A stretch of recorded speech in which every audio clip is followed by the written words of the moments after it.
Welcome everybody to a very, very special edition of the Jake Feinberg Show. My guest today is someone who is considered a musician, cultural forefather, and a game changer in the landscape of social America. He has never been afraid to experiment and take chances. And it's this inner belief that has helped transcend him to a global musical star. He was experimenting with polyrhythms before anybody else. He was breaking the color barrier in the Army with his integrated band before anybody else. He was taking music to college campuses, playing it for kids, opening their ears before anybody else. And he was incorporating world music with the jazz idiom on his many ventures to Asia and the Middle East before anybody else. It is my honor to welcome Dave Brubeck to the Jake Feinberg Show.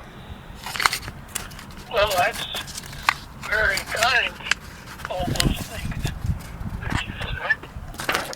And I hope they be true. And I think a lot of people think so. When you were at the College of Pacific, Dave, the music you were playing was dance band music. Could you explain to my audience what that was? Well, I was working my way through college, the College of Pacific, and I worked weekends with the dance band, whose name, the leader, was Tut Lombardo. He was in Stockton, and we played in Modesto, usually on Saturday, sometimes Friday. Every week we played in Modesto in a place called the California Ballroom. And it was for dancing, people dancing. People were there, and so were the songs from the old American songbook, or were you composing your own material at that point? Well, I know enough to play standard pieces when you're playing for a dance. And we did that. Occasionally we might put one of my tunes in.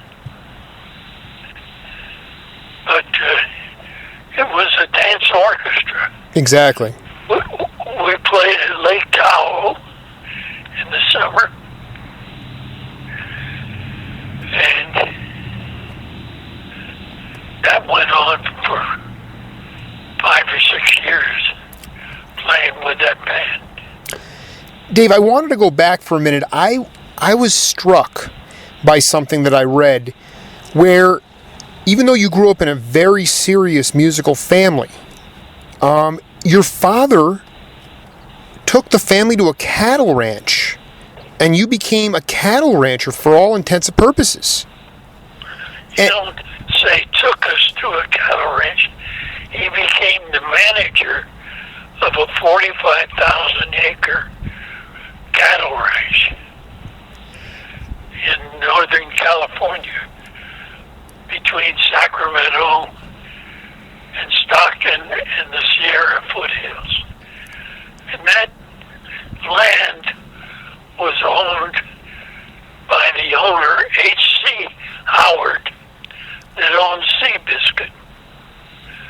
So that's briefly how that happened. Yeah, but Dave, can you tell me how your family could wrap themselves around 45,000 acres? Or how many people were you working with? A lot of different types of people? Well, in those days I played in a band that played for dances in such places as McCollum Hill, Sutter Creek, West Point in the mountains. And it was basically dance music. But I guess what I'm saying is, how many people worked on the cattle ranch aside from just your family and your brothers and people like that? Did you bring in other workers? Well, it changed constantly. Like in the hay season, we would have maybe 100 men pitching hay and stacking it and bringing it in to the barn. As a kid, I drove the horses that hauled, not horses, but one horse that hauled the rope that took the hay up to the barn. And then when it was full, you had done your job. Do you think you developed a good work ethic because of this? Well, I certainly worked hard. Before the ranch, I had a paper route, Concord, California. And I was always working. I'd go down to the ONA train depot early Sunday morning, and they'd throw a bundle of paper off the train, and I'd pick it up and distribute it to each house that had signed on for that paper.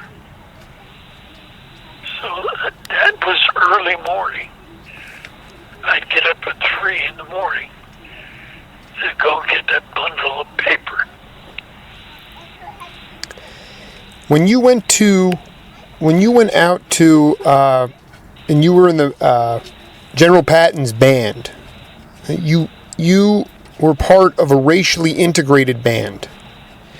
I integrated the Second Army. And I was wondering, so the Army at that... With a black soldier named Jonathan Richard Fowler from Boston. And it was kind of unheard of, but the head of that division backed us up and let us keep my integrated band going. So the armed forces at that point were desegregated or not yet? We integrated them. Can you talk about that? It's very simple. Jonathan Richard Flowers, a trombonist, somebody who had been at the front. When he came back, when you came back from the front, you were given time to recover and asked if you were interested in music in your recovery period. And that's the way my band started, was with guys that had been at the front. So you didn't happen to... Did you play with Paul Desmond over there or Cal Jader, or who? There were just other guys as well? Well, these guys in the band was earlier than Paul and Cal. Cal. That was after the war. When I got home, would be probably guessing in 46. Right. I wanted to ask you about this mentor, Darius Milhaud, from Mills College. Milhaud, Milhaud, is the way it's pronounced. Not Milhaud. Miho. M-I-O, as close as you can get. How did he... Was there a jazz curriculum of any sort at Mills College at that time, or was Darius Miho responsible? Was he responsible? Hard to pronounce. I'm just going to call him Darius. I'm just going to call him Darius. All right, fine. Do you... was he creating the first jazz curriculum in the United States? It's always dangerous to say who created the first, but he believed that jazz had a lot to offer, and he liked it very much, and he used jazz in his symphony orchestras and in his ballets. One ballet was called Creation of the World. You can look that up and find out more about that. What did he do insofar as, how did he take one of your compositions in the current state? How did he try to bring the jazz idiom or jazz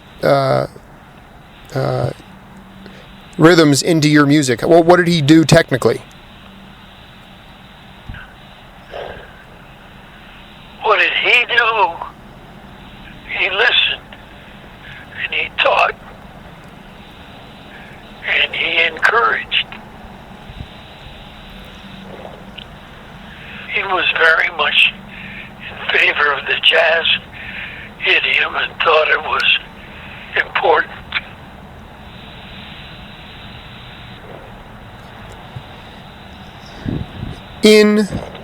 So you come out of Mills College. Did you continue on with your education at San Francisco State? No. But a lot of my friends went to San Francisco State. My brothers, Henry, and my brother Howard went to San Francisco State. And Pete Rugolo, do you know that name? I certainly do. He went to San Francisco State. And he and my brother had a 2-piano team together. My brother Howard. And so then you went out and just pursued a career, right? You were able to make a living off gigs. Well, I was going to college and paying my room and board and working usually Friday and Saturday nights. Tell me how you first met Cal Tjader. Have you ever heard the Dave Brubeck Trio? You know what? I've been looking on eBay I want to get the 10-inch red label Fantasy, the 10-inch. Yeah. And it's a little out of my price range right now, Dave. I'm so want to hear it because I'm so in love with Cal Tjader, and I'm like, well, wait a minute. He was in Brubeck's band, and so I had to get to you. And to think that I'm like, where did Dave? You guys were in the same. You were both from Mills College, or am I wrong about that? Well, Cal wasn't from Mills College. He was San Francisco State.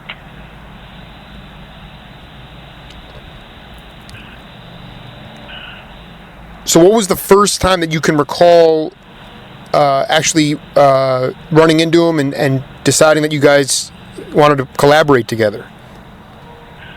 He came into the club where I was working many nights, and there'd be a large group of musicians come in to hear this crazy piano player. So that's how I met him. And but then how did you determine that he was going to be a good fit for your band? Did you have him come in for an audition, or did he sit in one night? How did that work? Oh, he sat in one night, and it worked out great. You know, Cal was raised in a family that did a lot of tap dancing. So Cal was a dancer from the time he was just 6 years old. He was in a movie once with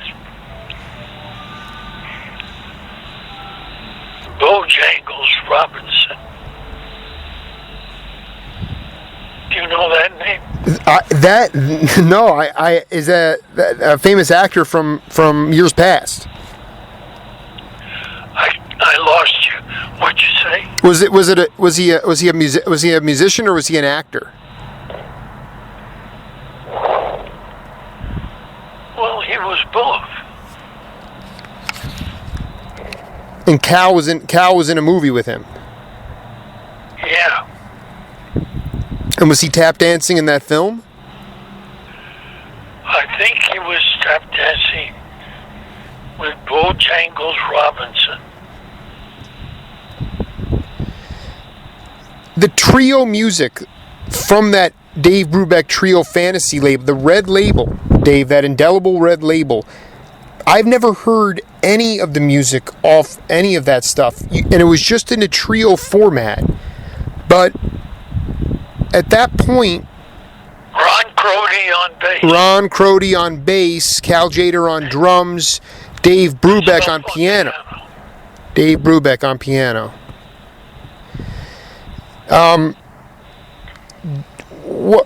What can you recall about those sessions? I mean, were you implementing were you putting your imprint on the compositions at that point, or? I mean, I look from the tracks that were taken, and there are a lot of standards on there, but there are also some originals. Yeah, good.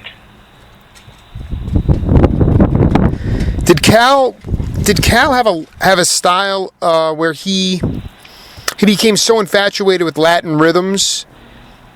Could he swing on drums? Was he a Latin drummer? Was he a good Latin drummer? One of the first to incorporate the Latin into jazz was Cal. But you can find out all this by Googling it. And I prefer that you get another source than me. Well, okay, but Dave, I'll tell you, I need you to tell me from your point of view why that was, because Pancho Sanchez said the same thing. You're not alone in that, so please, this is my only interview with you, so tell me about Cal being responsible for Latin music, Latin jazz. You have to listen to it. But he loved the Latin things and brought it in to his jazz group when he had his own group. Right now, I've just returned from being gone all day, and everything we've talked about has been documented by someone else, and you can look it up and it will be more correct. So I wish you'd do that. Can you talk about the scene in San Francisco in the early 50s? The clubs you played in, the social awareness and the activism? I played in a club called the Curie Cellar. Do you know San Francisco? It's all a fantasy. I've been there, but you know, aside from the Tenderloin district, I don't know much. Well, we worked in a place called the Gary Cellar. It was under the Gary Theater. And we would start playing before the theater opened. We'd have a big crowd come in at intermission, and then a bigger one after it was over. So that's where our lot began. Paul Desmond came in there. He'd sit in. Cal's always was sitting in.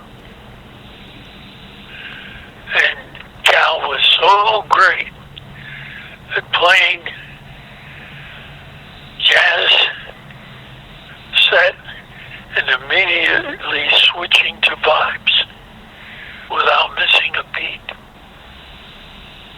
All you have to do is listen to the old recordings. You'll hear how quickly he could move from one instrument to the other. During one song, or after, or two different songs, or he would segue during during a transition. Well, you got it. During a transition. Yeah, it's stuff I need to go back to. But I actually, the other thing that I interviewed Fred Taylor. Does that name ring a bell? Sure. I went to Boston this summer, had a chance to sit down with Fred, and he told me quite a magical story about how he was the one that draped a kind of an archaic style microphone down in front of you and Paul Desmond at Storyville in Boston. Yeah. And you did Somewhere Over the Rainbow, where I can still use that as a trusty fallback at night when my wife needs peaceful music. I'm interviewing him, and he's telling me that Fantasy called him and said, "We want to use your recording we want to put this on 10-inch." And I'm happy to say the first Dave Brubeck album I have is the 10-inch live from Storyville, liner notes from Nat Hentoff. Would you talk a little bit about that experience and what you can remember from that time? You've got it. Just what you said. And that's pretty much the story. Can you talk a little bit about the people at Fantasy Records? I'm not sure if Saul Zaentz had taken over at that point, but what Fantasy's impact and influence on jazz? Well, I started Fantasy Records. And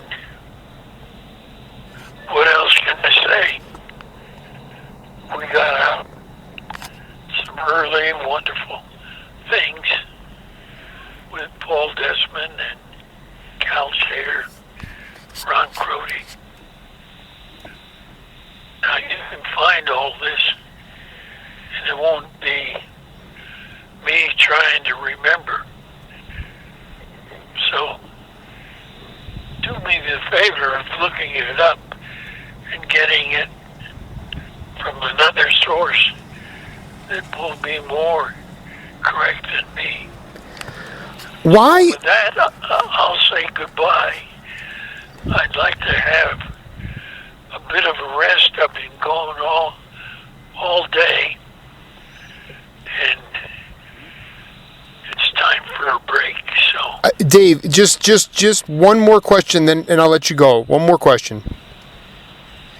Why did the State Department send you to the Middle East in 1958, to the Middle East and in Asia, and today we are at war with those countries? What was the philosophical difference?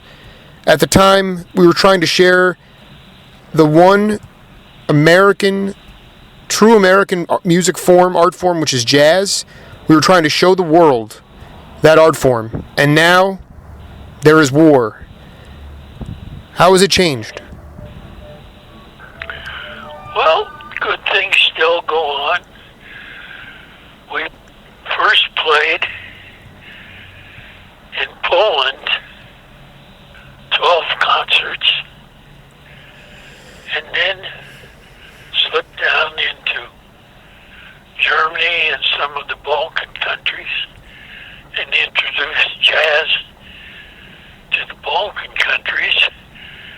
And to this day, many of the Polish musicians remember that 1958 tour when we were in Poland and played those 12 concerts.